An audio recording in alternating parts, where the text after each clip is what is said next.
ઓમ શ્રી ગણેશાય નમઃ. જય શ્રી કૃષ્ણ મિત્રો. સૌથી મોટો ધર્મ શું છે? આ વિડીયો ખૂબ જ સરસ મજાનો છે મિત્રો. પૂરા ધ્યાનથી મનથી સાંભળજો અને સાંભળ્યા પછી સમજજો.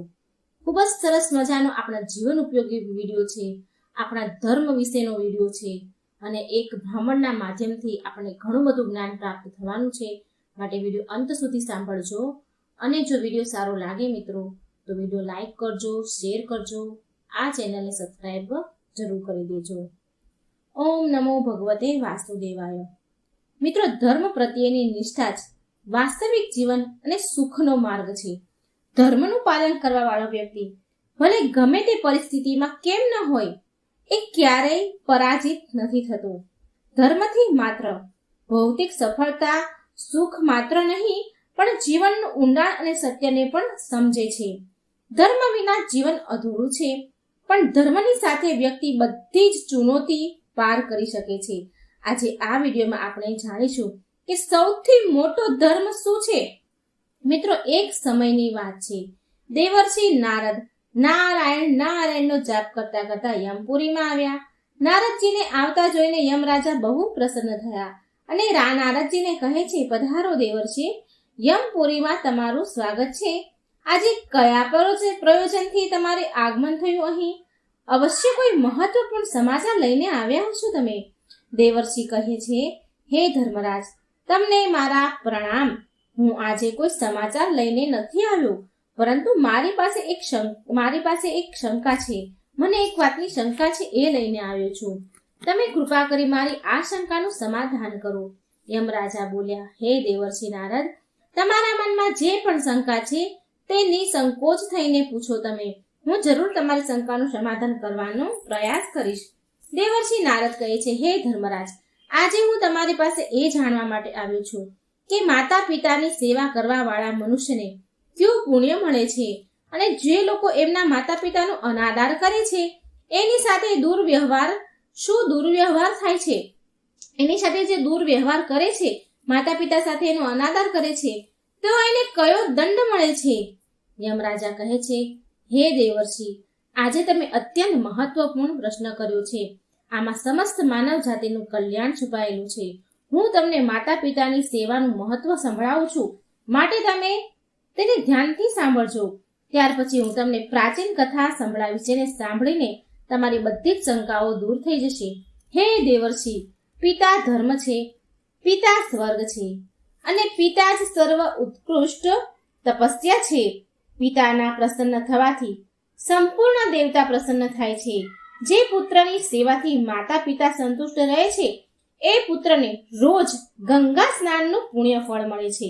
હે દેવર્ષિ, માતા સર્વ તીર્થ સમાન છે, પિતા સંપૂર્ણ દેવતાઓનું સ્વરૂપ છે.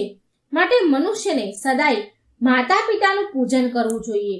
જે પુત્ર માતા પિતાની સેવા કરે છે એના જે પુત્ર માતા પિતાની સેવા કરે છે એના દ્વારા પૃથ્વીની પરિક્રમા પૂરી થઈ જાય છે. માનો કે એ આખી પૃથ્વીની પરિક્રમા એને કરી લીધી. માતા પિતાને પ્રણામ કરતા સમયે જે મનુષ્યના હાથ, ગોઠણ અને મસ્તક પૃથ્વીને સ્પર્શ કરે છે એ અક્ષય સ્વર્ગને પ્રાપ્ત કરે છે. જ્યાં સુધી માતા પિતાના ચરણોની ધૂળ પુત્રના મસ્તક અને શરીરમાં લાગતી રહે છે ત્યાં સુધી એ શુદ્ધ રહે છે. તેના સમસ્ત પાપ નષ્ટ થઈ જાય છે. આપણા માતા પિતાની સેવાથી સંતાનના કરોડો જન્મના પાપ નષ્ટ થઈ જાય છે. પરંતુ જે નીચ પુરુષ માતા પિતાની આજ્ઞાનું ઉલ્લંઘન કરે છે, એના પર અત્યાચાર કરે છે, એ પ્રલયના અંત સુધી નરકમાં નિવાસ કરે છે. જે પાપી પુત્ર એમના વૃદ્ધ, રોગી, આંધળા અને બહેરા માતા પિતાને ત્યાગી ચાલ્યો જાય છે, એનો ત્યાગ કરી દે છે, એને નરકમાં પાડવામાં આવે છે. માતા પિતાનું પાલન પોષણ કરવાથી સમસ્ત પુણ્યનો નાશ થાય છે. માતા પિતાનું પાલન પોષણ ન કરવાથી સમસ્ત પુણ્યનો નાશ થાય છે.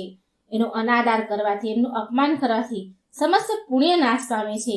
માતા પિતાની સેવા ના કરીને જો પુત્ર તીર્થ અને દેવતાઓનું પણ પૂજન કરે છે ને, તો પણ એને એનું ફળ નથી મળતું. માતા પિતાના સેવાના સંદર્ભમાં એક પ્રાચીન ઇતિહાસ કહેવામાં આવે છે, જે હું મિત્રો તમને સંભળાવવા જઈ રહી છું. ધ્યાનથી સાંભળજો.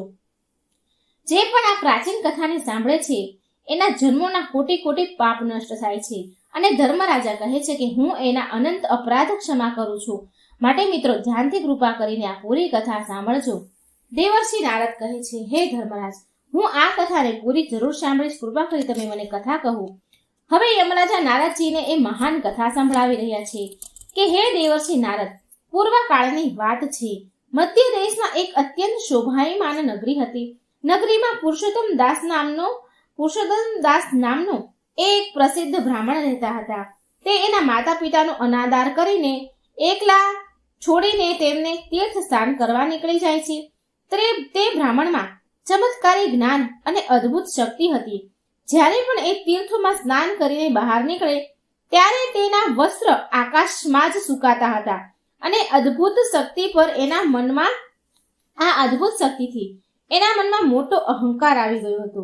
જ્યારે પણ કોઈ પણ તીર્થમાં સ્નાન કરે તો એના આકાશમાં એના કપડા સ્થિર રહે, કોઈ પણ ટેકા દોરી વગર કપડા એના સ્થિર રહીને આકાશમાં સુકાય.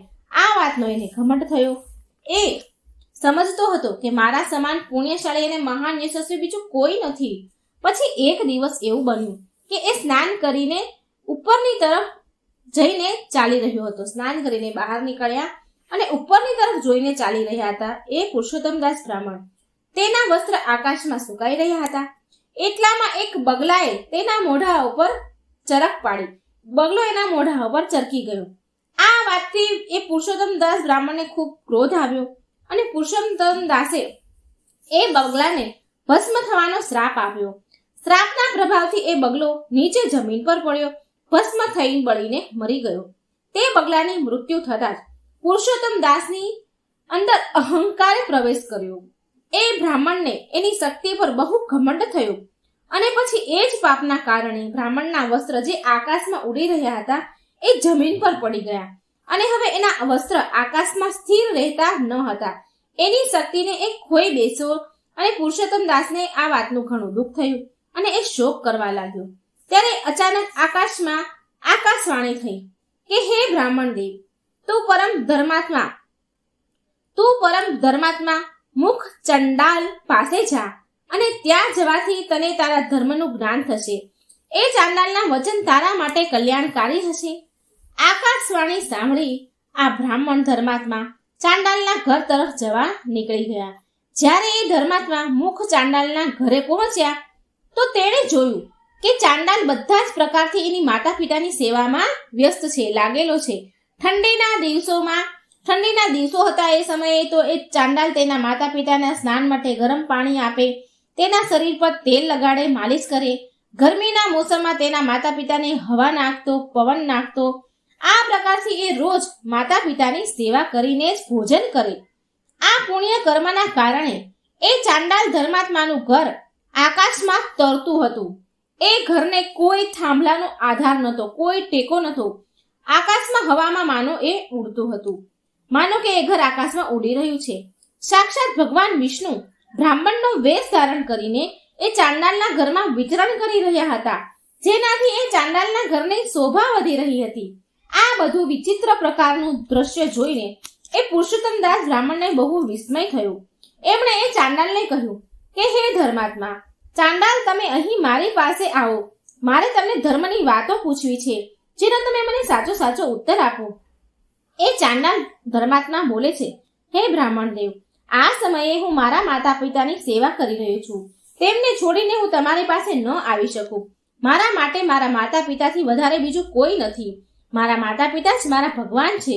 જો હું એની સેવા છોડીને ચાલ્યો જાઉં તો મને મહાપાપ લાગશે. માટે હું મારા માતા પિતાની સેવા કર્યા બાદ જ હું તમને મળી શકું છું.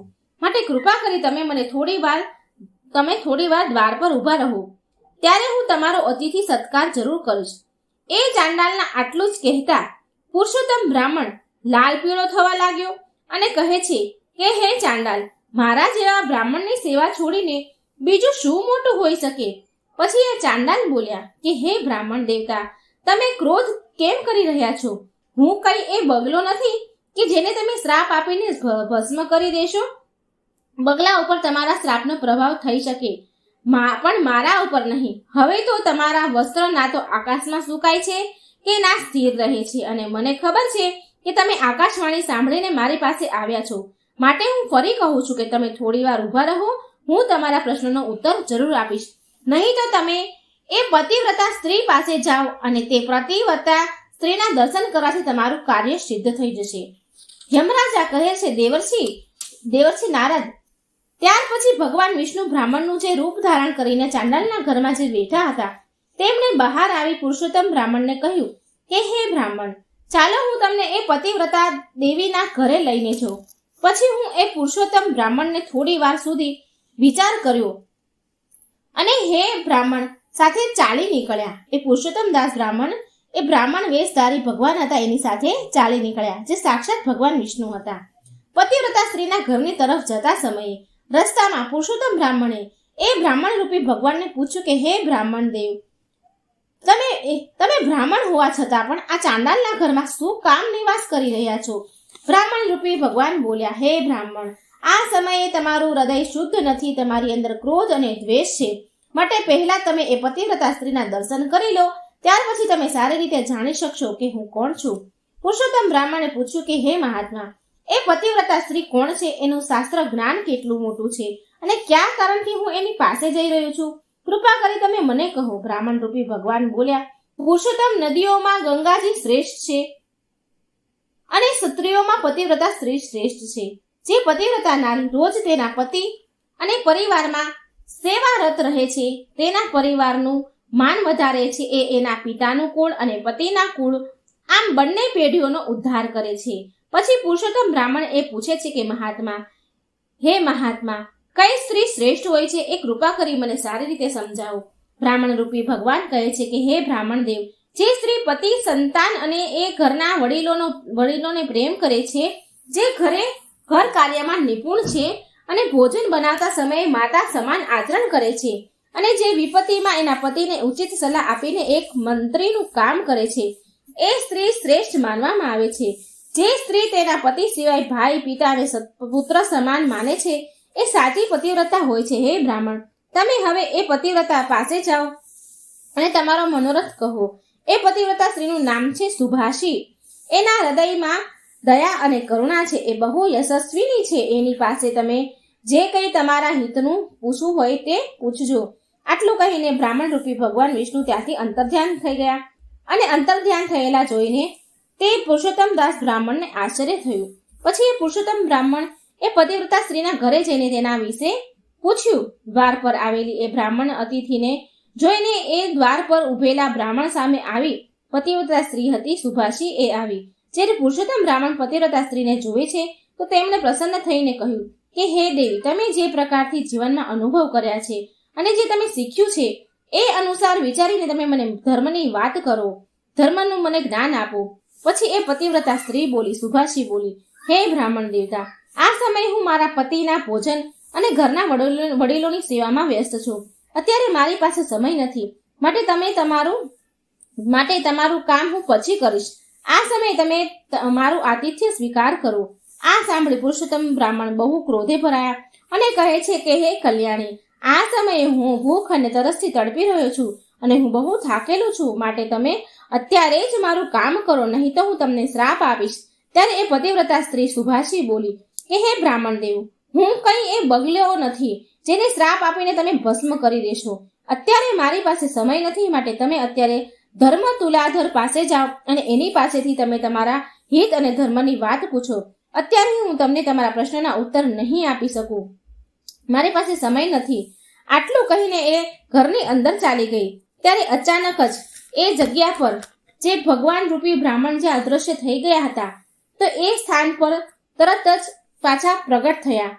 તેને જોઈને એ પુરુષોત્તમ બ્રાહ્મણને આશ્ચર્યચકિત થઈ ગયા અને તેની પાસે જઈને કહ્યું કે હે મહાત્મા, તમે અચાનકથી ક્યાં અદૃશ્ય થઈ ગયા હતા?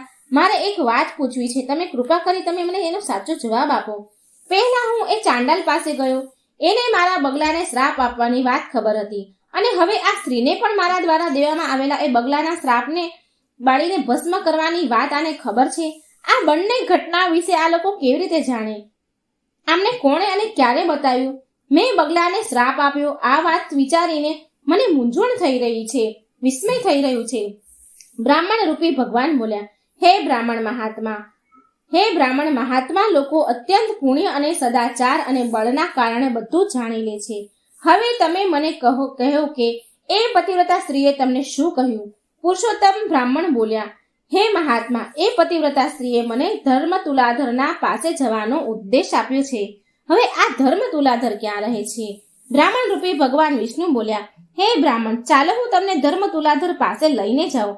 આટલું કહીને બંને ચાલવા લાગ્યા. ત્યારે બ્રાહ્મણે પૂછ્યું કે હે વિપ્રવર, આ તુલાધર ક્યાં રહે છે? શ્રી ભગવાન બોલ્યા, જ્યાં મનુષ્યની ભીડ એકત્રિત થાય છે અને અનેક પ્રકારના દ્રવ્યો, વસ્તુઓ, ચીજ વસ્તુઓ વહેંચાય છે, એ બજારમાં તુલાધર નામનો વ્યક્તિ અનેક દ્રવ્યો અને વસ્તુઓને વહેંચે છે. એણે ક્યારેય મન, વાણી અને કર્મ દ્વારા કોઈનું ખરાબ નથી કર્યું. એ જીવનમાં ક્યારેય અસત્ય નથી બોલ્યો અને ના ક્યારેય દુષ્ટતા કરી છે. એ સદાય બીજાના સારા માટે કામ કરે છે. એ બધા જ જીવોમાં સમાન ભાવે રાખે છે. એના પ્રાણ જો દાવ પર લાગી જાય ને તો પણ એ ખોટું નથી બોલતો, માટે એ ધર્મ તુલાધર કહેવાય છે. પછી તે બંને ધર્મ તુલાધર પાસે ગયા, ભગવાન અને બ્રાહ્મણ બને. પુરુષોત્તમ બ્રાહ્મણે એ તુલાધરને જોયો, જે અનેક પ્રકારની વસ્તુઓને વેચી રહ્યો હતો અને એ બીજા લોકો સાથે વસ્તુઓની સંબંધ વાતો કરી રહ્યો હતો. બહુ બધા સ્ત્રી અને પુરુષો આજુબાજુથી તેને ઘેરીને ઊભા હતા.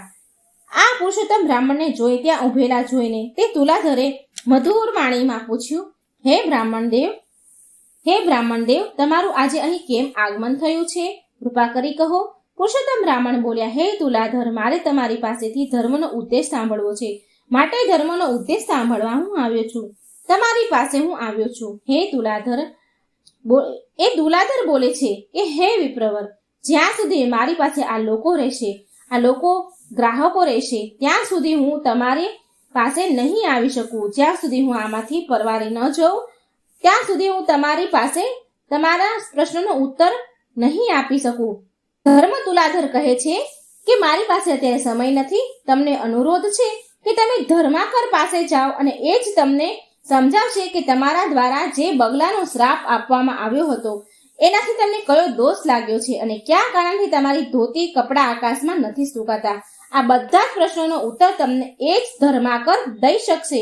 તમે એની પાસે જાઓ, એના ઉપદેશથી તમારી કામના સફળ થશે. આટલું કહીને એ તુલાધર વસ્તુઓ વહેંચવામાં પાછો લાગી ગયો. પછી એ પુરુષોત્તમ બ્રાહ્મણે બ્રાહ્મણ રૂપધારી ભગવાન વિષ્ણુને પૂછ્યું કે હે વિપ્રવર, આ તુલાધરને પણ મારા વિશે બધી જ ખબર છે. હવે એણે મને ધર્મકર પાસે જવાનો ઉદ્દેશ આપ્યો છે, માટે હવે હું એ ધર્માકર પાસે જઉં. પણ મને એ ધર્માકરનું ઘર ખબર નથી કે ક્યાં છે. બ્રાહ્મણ રૂપધારી ભગવાન વિષ્ણુએ કહ્યું કે હે બ્રાહ્મણ, ચાલો હું તમને એ ધર્માકરના ઘર તરફ લઈને જાઉં. પછી એ બંને ધર્માકરના ઘર તરફ જવા લાગ્યા. ત્યારે એ પુરુષોત્તમ બ્રાહ્મણે ભગવાન વિષ્ણુને પૂછ્યું કે હે વિપ્રવર, આ તુલાધર તો દેવતાઓની પૂજા પણ નથી કરતો, પિતૃઓનું તર્પણ પણ નથી કરતો, છતાં પણ એને મારા વિશે કેમ ખબર છે કે મેં બગલાને શ્રાપ આપ્યો હતો અને એ બળીને ભસ્મ થઈ ગયો હતો? આ વાત તુલાધરને કેવી રીતે જાણ થઈ? મને બહુ વિસ્મય થાય છે, આશ્ચર્ય થઈ રહ્યું છે. કૃપા કરી મને આ વાતનું કારણ કહો, આ બધાનું કારણ કહો. બ્રાહ્મણ રૂપધારી ભગવાન વિષ્ણુ બોલ્યા, હે બ્રાહ્મણ, એ તુલાધરે સત્તાથી ત્રણેય લોકને જીતી લીધું છે. એ સદાય સત્ય સાથે ઊભો રહે છે, ક્યારેય કોઈ બીજા સાથે વિશ્વાસઘાત નથી કરતો. આ સત્યના કારણે સમસ્ત દેવતા, પિતૃઓ અને આર્ષગણ એનાથી સંતુષ્ટ રહે છે. એ તુલાધર આ ગુણોના કારણે ભૂતકાળ, ભવિષ્ય વાત જાણે છે. સત્યથી મોટો કોઈ ધર્મ નથી અને જૂઠાથી મોટો કોઈ ખોટો કોઈ પાપ નથી.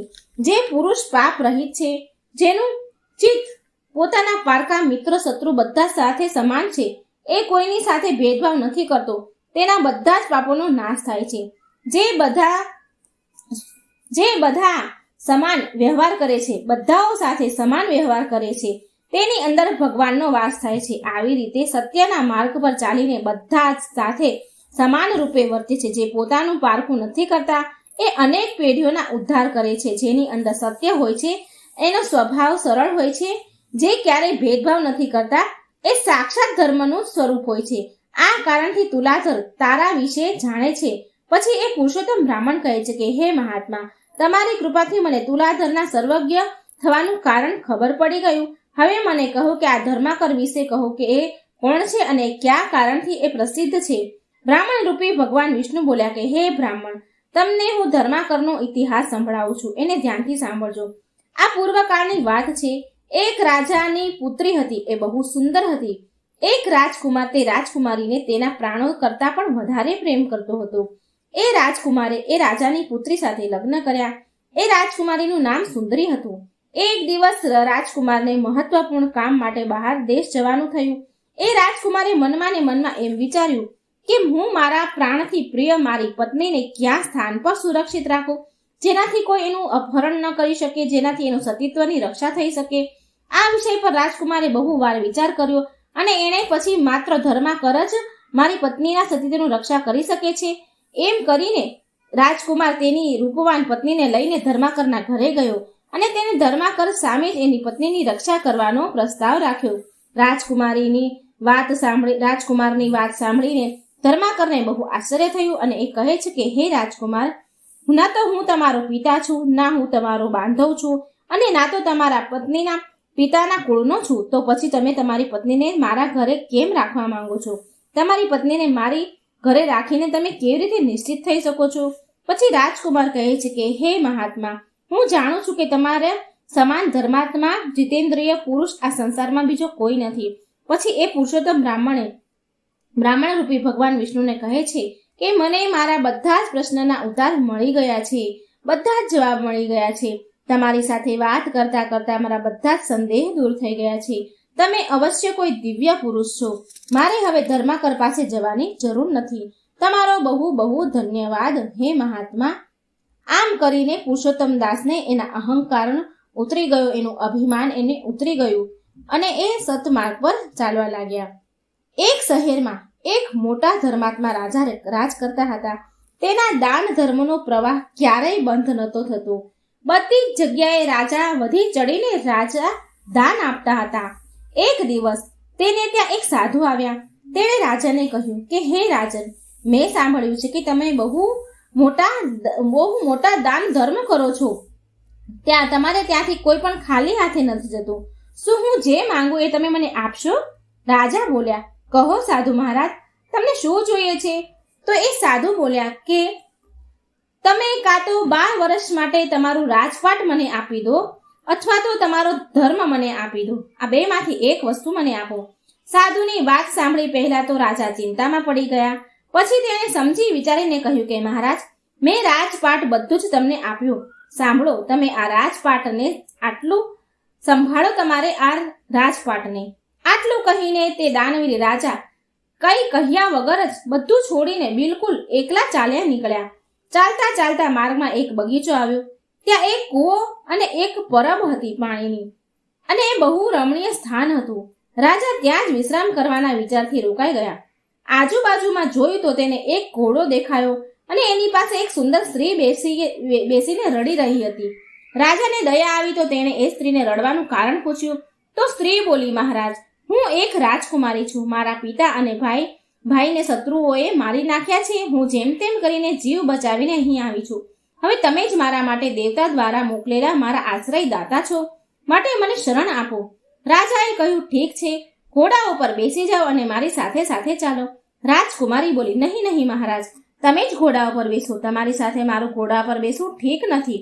રાજા ઘોડા ઉપર સવાર થઈ ગયા. ચાલતા ચાલતા બંને બીજા રાજ્યના નગરમાં પહોંચી ગયા. તે રાજકુમારી બોલી કે તમે શહેરમાં જઈને કોઈ સારું મકાન ભાડેથી લઈ લો, ત્યાં સુધી હું અહીં જ બેઠી છું. તો એ દાનવીર રાજા બોલે છે કે મારી પાસે તો એક અડધી મહોર પણ નથી, તો મકાન લેવાની વાત હું કયા મોઢે કરું? તો તે રાજકુમારી સ્ત્રી બોલી કે જો રૂપિયા પૈસાની જરૂરત હોય તો મારી પાસેથી લઈ જાઓ. એટલે એણે 10 મહોર નીકાળીને રાજાને આપી. રાજા પણ મકાન વ્યવસ્થા કરી આવ્યા અને રાજકુમારીને લઈને એ મકાનમાં ગયા અને રાજકુમારીને મકાનમાં છોડીને બહારથી ઘોડા અને એ સ્ત્રી માટે ભોજન સામગ્રી લઈ આવ્યા. રાજકુમારીએ ભોજન તૈયાર કર્યું અને રાજાને ભોજન કરવા માટે કહ્યું. તો રાજાએ કહ્યું, તમે પણ ભોજન કરો. તો રાજકુમારી બોલી, મહારાજ, પહેલા તમે ભોજન કરો. તમે ખાશો પછી હું ખાઈ લઈશ. રાજાએ ભોજન કર્યું. પછી રાજકુમારીએ પણ ભોજન કર્યું. બીજા દિવસે રાજકુમારી બોલી કે રાજા, હે રાજન, તમને કામ કરવામાં બહુ કષ્ટ પડી રહ્યો છે. તમે એક નોકર રાખી લો. રાજા બોલ્યા, મારી પાસે તો થોડું પણ ધન નથી, તો હું કેવી રીતે નોકર રાખું? મારી પાસે થોડું પણ ધન નથી, તમે મારી સાથે રાજાઓ જેવી વાત કરી રહ્યા છો? રાજકુમારી બોલી, રાજન, તમે આ મૂંઝવણમાં ન પડો. જો હું એક સ્ત્રી ન હોત ને તો સ્વયં આ કામો કરી લેત, તમને કહેવા પણ ન આવત. પૈસાની જ્યારે પણ જરૂર પડે ત્યારે તમે નિસંકોચ થઈને મારી પાસેથી માંગી લ્યો. રાજા બોલે છે, દાનવીર રાજા કહે છે. દાનવીર રાજા એક નોકરને લઈ આવ્યા. આમ ને આમ સમય વીત્યો.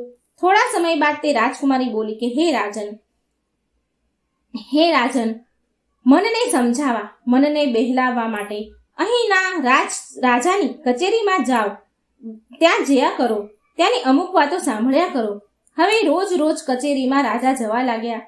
ત્યાંના રાજાને એમ કે મારા કોઈ મંત્રીના સંબંધી હશે, અને આ રાજા પછી આમ વિચારીને રાજા કોઈને પૂછતા નથી. અને આ બાજુ મંત્રીઓને એમ કે પહેરાવ, એમનો દેખાવ રાજા જેવો હતો, રાજઘરાના હોય એ ટાઈપનો હતો, તો એ પણ કંઈ બોલતા નહીં. મંત્રીઓ પણ કંઈ ન બોલે અને ના ત્યાંના રાજા કંઈ બોલે. થોડા દિવસ આમ જ ચાલ્યું. એક દિવસ રાજા અને તેના મંત્રી બધા વચ્ચે આપસમાં આ રાજા વિશે વાતચીત થઈ, તો કોઈના સંબંધી હતા નહીં રાજા.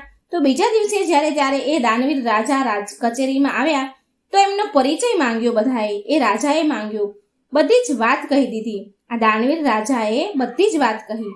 તેના ધર્મ પ્રત્યેની નીતિ, પ્રેમ, નિષ્ઠા જોઈને ત્યાંના જે નગરના રાજા હતા એણે એનું સ્વાગત કર્યું અને એનો મુંગટ તેના માથા ઉપર મૂકી અને તેની પાઘડી પોતાના માથા ઉપર પહેરી લીધી. તેને સિંહાસન પર બેસાડ્યા અને મિત્રતાની પ્રતિજ્ઞા લીધી. બીજા દિવસે તેમને ફરી કચેરીમાં આવવાનું નિમંત્રણ આપ્યું. રાજાએ આ બધી જ ઘટના તે રાજકુમારીને કહી. દાનવીર રાજાએ ઘરે આવીને આ બધી જ ઘટના રાજકુમારીને કહી. એ રાજકુમારી બોલી કે ઠીક છે, તમે રાજાના બધા પરિવાર સહિત અને શહેરને આમંત્રણ આપી આવો અને ભોજન માટે બધાને કહેતા આવો. આ સાંભળીને આ દાનવીર રાજા અચકાયા, પણ રાજકુમારીનો પ્રભાવ અને આગ્રહ જોઈને તેની વાત માની ગયા. અને બીજા દિવસે જ્યારે કચેરીમાં ગયા તો દાનવીર રાજાએ બધા જ મંત્રીઓ, પરિષદ સહિત પૂરા નગરને આગલા દિવસે સવારે ભોજન માટે આમંત્રણ આપ્યું, રાજા સહિત બધાને. અને એ નગરના રાજા તો હેરાન થઈને બોલ્યા કે તમે શું ભાંગ પી લીધી છે કે શું? ભોજન અને પૂરા નગર સહિત આટલી બધી વ્યવસ્થા કેવી રીતે કરશો? રાજા બોલ્યા, ત્યાંના નગરના રાજા બોલ્યા, ઠીક છે, જાઓ, તમે જેમ કરવું હોય તેમ, તમારી ઈચ્છા. આખી તમે મારા મિત્ર જો છો. સાંજે એ નગરના રાજાએ તેના સૈનિકોને મોકલીને જાણ કરાવવા કહ્યું કે જઈને જુઓ કે કાલ સવારેના ભોજન માટે શું વ્યવસ્થા થઈ રહી છે. તો સિપાહીઓ તે તપાસ કરવા માટે ગયા તો ત્યાં કંઈ જ હતું નહીં. એટલે એ જેવું જોઈને આયા એવું બધું રાજાને કહ્યું. રાજા બોલ્યા કે લાગે છે કે પાક્કું એ રાજાએ ભાંગ પી લીધી હશે અને આમંત્રણ આપી દીધું છે. હવે આ તરફ આ દાનવીર રાજાને ચેન ન પડ્યું. એમણે રાજકુમારીને કહ્યું કે તમે શું કર્યું અને આ જાણે અજાણે બધાને શહેરમાં આમંત્રણ આપી દીધું ખાવા પીવાનું. આ શહેરના રાજા મને શું કહેશે? એટલે એ રાજકુમારી બોલે છે કે મહારાજ, જો તમે ચિંતા ન કરો, જો તમને ધૈર્ય ન હોય તો એ બગીચામાં જઈને જોઈ આવો જ્યાં તમે મને મળ્યા હતા, તમે મને લઈને આવ્યા હતા. રાજાએ ઘોડા ઉપર ચડીને જ્યારે ત્યાં જઈને જોયું તો ત્યાં સંપૂર્ણ બધા જ દેવતાઓ કાર્યમાં તત્પર હતા. અનંત દિવ્ય ઐશ્વર્ય ભર્યું હતું. દાનવીર રાજાના આશ્ચર્યનું કોઈ ઠેકાણું ન હતું. પ્રાતઃકાળ સવારે રાજા સહિત સંપૂર્ણ નગર ભોજન માટે આવ્યા. આ આશ્ચર્ય જોઈને બધા જ લોકો આશ્ચર્યમાં ડૂબી ગયા, સાથે નગરના રાજા પણ. નગરના રાજાએ બધી જ વ્યવસ્થા અને ભોજન માટે બહુ પ્રશંસા કરી. ભોજન બાદ બધો જ દેવવર્ગ ત્યાંથી અંતર્ધ્યાન થઈ ગયો. હવે રાજકુમારી સ્ત્રી બોલી કે રાજન, એ દાનવીર રાજાને કહે છે કે હે રાજન, તમે જે સાધુને તમારું રાજપાટ આપ્યું હતું એ સાધુને કેટલા દિવસો માટે રાજ્ય આપ્યું હતું? જરા કાગળ તો જુઓ. રાજાએ જોયું તો 12 વર્ષનો સમય પૂરો થઈ ગયો હતો. તે રાજકુમારી સ્ત્રી બોલી કે હવે તમે પણ તમારા રાજ્યમાં જાઓ અને તમારું રાજપાટ સંભાળો. રાજા બોલ્યા કે હે દેવી, તમને છોડીને તો હું એક પગલું પણ નહીં જાઉં. તે રાજકુમારી સ્ત્રી બોલી, હે રાજન, તમે મને શું સમજી રહ્યા છો? હું તમારી સ્ત્રી નથી, તમારો ધર્મ છું. જ્યારે તમે મને નથી છોડી તો મેં પણ તમને નથી છોડ્યા અને તમારી સ્ત્રી બનીને તમારી સાથે રહી અને તમને કોઈ પણ પ્રકારનું દુઃખ નથી થવા દીધું. તો મિત્રો, ધર્મ પ્રત્યે નિષ્ઠા જ જીવનની વાસ્તવિક સફળતા અને સુખનો માર્ગ છે. ધર્મનું પાલન કરવા વાળો વ્યક્તિ ભલે ગમે તે પરિસ્થિતિમાં હોય તે ક્યારેય પરાજિત નથી થતો. ધર્મ આપણને નથી છોડતો, આપણને દુઃખી નથી થવા દેતો. મિત્રો, આ દુનિયામાં કોઈ આપણા હાથમાંથી છીનવીને લઈ જાય છે, પણ આપણા નસીબમાંથી છીનવી નથી શકતું. જૂના જમાનાની વાત છે. એક હતા રાજા, અને એ રાજગુરુ બહુ ઓછા સમય માટે ત્યાં આવતા હતા. એક રાજાના દરબારમાં એક રાજગુરુ હતા, અને એ રાજગુરુ બહુ ઓછા સમય માટે ત્યાં આવતા હતા, કેમ કે એમની એક શાળા હતી નદીના કિનારા ઉપર. એ શાળામાં ગામના છોકરાઓને એ ભણાવતા હતા. વધારે સમય ત્યાં શાળામાં વિતાવતા માટે રાજ દરબારમાં ઓછા આવતા હતા. એક દિવસ એ ગુરુજી રાજ દરબારમાં આવ્યા, અને રાજા ત્યારે બહુ ચિંતામાં હતા. તો ગુરુજી બોલ્યા કે શું વાત છે રાજન, તમે ચિંતામાં કેમ છો? તો એ રાજા કહે છે કે હવે મારી દીકરી વિવાહ યોગ્ય થઈ ચૂકી છે, અને તેના માટે ઉચિત વર નથી મળી રહ્યો, તો શું કરવામાં આવે? તો એ ગુરુજી બોલ્યા, લાવો હું એની કુંડળી જોઈ લઉં. કુંડળી જોઈ તો ગુરુ આશ્ચર્ય પામ્યા. વિલક્ષણ પ્રતિભાની ધની હતી એ સ્ત્રી, એ કન્યા, અને એનું ભાગ્ય બહુ ઉજ્જવળ દેખાઈ રહ્યું હતું. ગુરુજીએ કુંડળીમાં જોઈ લીધું હતું કે આના લગ્ન જેની સાથે થશે તે જો સમ્રાટ હશે ને તો ચક્રવર્તી સમ્રાટ બની જશે. જ્યાં જશે એ કુળને આગળ વધારશે, તેની ઉન્નતિ ઉપર ઉન્નતિ થશે, ઉન્નતિ પથરાશે, તેનું ભાગ્ય ચમકી જશે. એને જેવું જ ગુરુજીએ આ જોયું આ બધું, તો ગુરુજીના મગજ પર બુરાઈ આવી ગઈ. એની નીતિ ખરાબ થઈ ગઈ, એની નિયતિ બગડી. તેમને લાગ્યું કે જો આવું સરસ ભાગ્યશાળી કન્યા મને મળે, મારા લગ્ન થઈ જાય, તો આ રાજકુમારી સાથે મારા લગ્ન થાય તો હું જ એની સાથે લગ્ન કરી લઉં. મારું ભાગ્ય બદલી જશે, હું મહારાજ બની જઈશ. તો ગુરુજીના મનમાં વિકાર ઉદ્ભવ્યો, ખોટ આવી, અને ગુરુજીએ એક રમત રમી, ચાલ ચાલ્યા. ગુરુજી રાજાને કહે છે, રાજન, તમારી પુત્રી વિલક્ષણ પ્રતિભાશાળી છે, જે કુળમાં જશે તેનું ભાગ્ય ઉદય થઈ જશે. પણ જો તમે આના સીધા સીધા વિવાહ કરાવી દેશો તો એક અડચણ છે કે આ કુળનો નાશ પણ કરી શકે, તે કુળ સમાપ્ત થઈ જશે, અને તમારો પરિવાર પણ ખતમ થઈ જશે. આવું આની કુંડળીમાં લખ્યું છે. રાજા તો આ સાંભળીને ચિંતામાં પડી ગયા. કહે છે કે ગુરુજી, શું કરવું જોઈએ મારે? મને સલાહ આપો. તો ગુરુજી બોલ્યા કે એક બહુ સરળ ઉપાય છે. તમે એક મોટો બક્સો એટલે કે બહુ મોટી પેટીમાં તમારી કન્યાને બેસાડી દો, અને હીરા મોતીના આભૂષણ એમાં મૂકી દો, જેથી આના જીવનમાં આગળ તકલીફ ન પડે.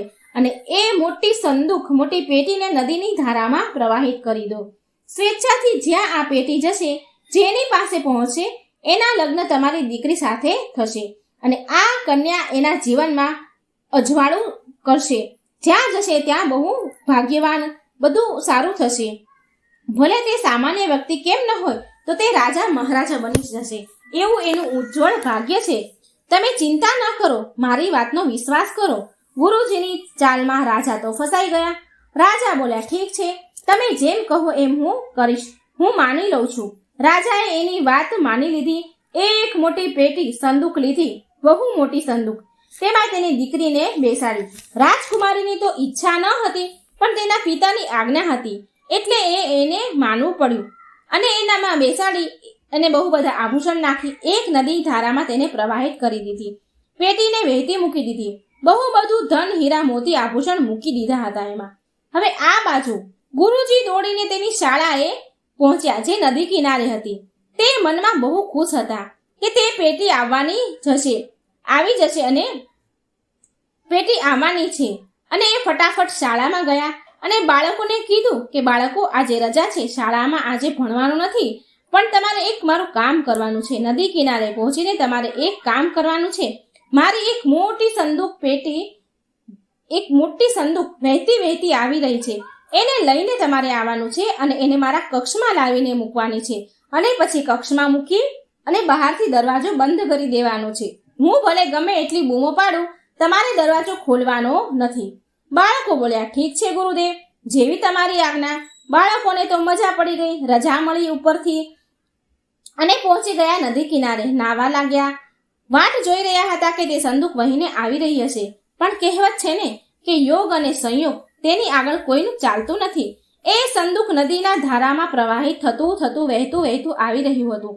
અને નદીના કિનારે એક બીજા રાજ્યનો રાજકુમાર તેના સિપાહીઓ સાથે વિશ્રામ કરવા માટે ત્યાં નદી કિનારે રોકાયો હતો. એ હાથ મોઢું ધોઈ રહ્યો હતો, કેમ કે જંગલમાં શિકાર કરવા આવ્યો હતો એટલે થાકી ગયો હતો. તો એણે જોયું કે એક મોટી સંદૂક વહેતી વહેતી નદીમાં આવી રહી છે. એણે એના સિપાહીઓને કહ્યું કે જઈને જુઓ કે સંદૂકમાં શું છે. સૈનિકો નદીમાંથી એ સંદૂક લઈને આવ્યા, ઉઠાવીને લાવ્યા અને ખોલીને જોયું તો તેમાંથી એક સુંદર કન્યા નીકળી. રાજકુમાર તો ચોંકી ગયો.